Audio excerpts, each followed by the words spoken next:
Hello बच्चों, आज हम पढ़ने वाले हैं क्वाड्रिलेटरल चैप्टर का एग्जाम्पल नंबर 7। ठीक है, आइए देखते हैं कि ये क्वेश्चन कहता क्या है। L M and N are three parallel lines. L M N ये तीन पैरेलल लाइंस दी गई हैं, intersected by transversal P and Q.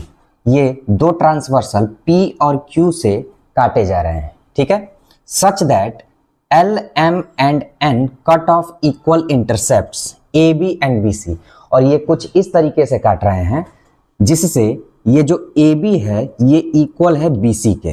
ठीक है, किस पे? प्यू ट्रांसवर्सल पी पे। ठीक है, सो दैट हमें ये दिखाना है L M and N cut off equal intercepts D E and E F. हमें ये दिखाना है कि ये जो ट्रांसवर्सल है Q, इस पे DE जो है ये EF के बराबर होगा, ये हमें दिखाना है। तो सबसे पहले हम गिवन देखते हैं। गिवन क्या है हमारे पास? L पैरेलल है M के और M पैरेलल है N के, यानी कि ये तीनों पैरेलल लाइंस हमने लिख लिया। और क्या है हमारे पास? और दिया गया था कि AB इक्वल है BC के, AB इक्वल BC, ये हमें दिया गया है। टू शो हमें प्रूव क्या करना है? हमें प्रूव करना है कि DE जो है ये इक्वल है EF के। ये चीज हमें प्रूव करनी है। अब इस क्वेश्चन को सॉल्व करने के लिए हमें कुछ कंस्ट्रक्शन करने पड़ेंगे। आइए देखते हैं कि वो कंस्ट्रक्शन क्या है।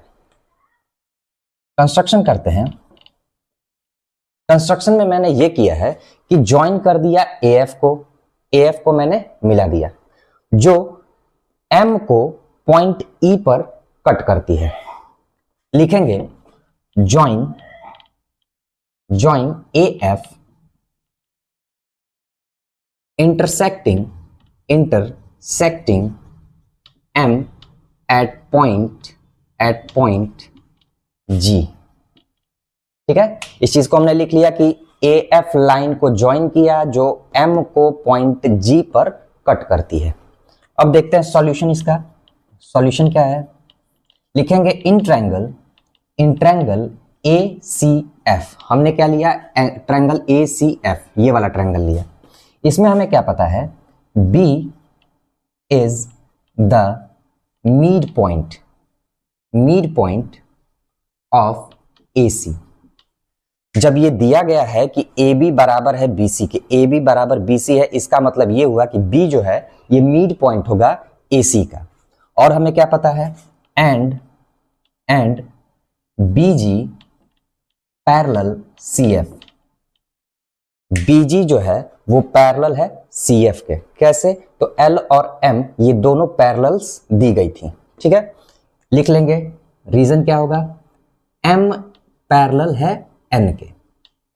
अब आगे देखते हैं। सो G is the mid point of AF। ठीक है, हमने ये कह दिया कि G मिड पॉइंट होगा AF का। कैसे कहा? तो थियरम 8.9 या ये कह लो कि converse of mid point theorem ने हमने ये पढ़ा हुआ है कि अगर एक ट्रायंगल के किसी एक साइड के मिड पॉइंट से क्या किया मैंने? एक लाइन खींचा। कैसा? ये दूसरे लाइन के पैरेलल। तो ये जो थर्ड साइड होता है ये किससे होकर जाता है? ये लाइन तो उसके मिड पॉइंट से होकर जाएगा। यही तो हमने पढ़ा हुआ था कि एक ट्रायंगल हो गई, इस ट्रायंगल के एक साइड के मिड पॉइंट से अगर मैं दूसरे साइड के पैरेलल एक लाइन खींचता हूं तो ये थर्ड साइड के मिड पॉइंट से होकर जाएगी। ये converse of mid point theorem में हमने पढ़ लिया है। तो लिखेंगे रीजन इसका, कन्वर्स ऑफ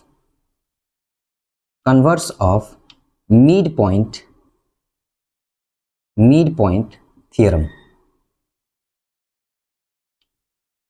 ठीक है, फिर से देखेंगे अगेन इन ट्रायंगल। अब मैं लूंगा AFD, इन ट्रायंगल AFD। क्या है हमारे पास? G is the mid point, अभी हमने देखा हुआ है। G is the mid point of AF। ठीक है, और क्या है हमारे पास, जीई पैरेलल होगा एडी के, क्यों, क्योंकि एम और एल ये दोनों पैरेलल लाइंस दी गई हैं, तो लिखेंगे एंड जीई पैरेलल एडी। कैसे हुआ, तो इसके लिए रीजन लिखेंगे हम एल पैरेलल एम। ठीक है, आगे देखते हैं। हमारे पास क्या है, जी मिड पॉइंट है ए एफ का और जीई पैरेलल है एडी के। जी मिड पॉइंट हो गया ए एफ का और जीई पैरेलल हो गया एडी के, तो यहां से हम फिर से लिखेंगे so E is the mid point of DF. ठीक है, कैसे हुआ, ये भी converse of Thales mid point theorem से हुआ, converse of mid point theorem. जब ई क्या हो गया, मिड पॉइंट हो गया डीएफ का, तो हम कहेंगे देयरफॉर डीई इक्वल हो गया ईएफ के। ठीक है, ये चीज हमें प्रूव करनी थी। उम्मीद करता हूं कि वीडियो आपको समझ में आई होगी, तो प्लीज चैनल को लाइक करें, शेयर करें, सब्सक्राइब करें। धन्यवाद।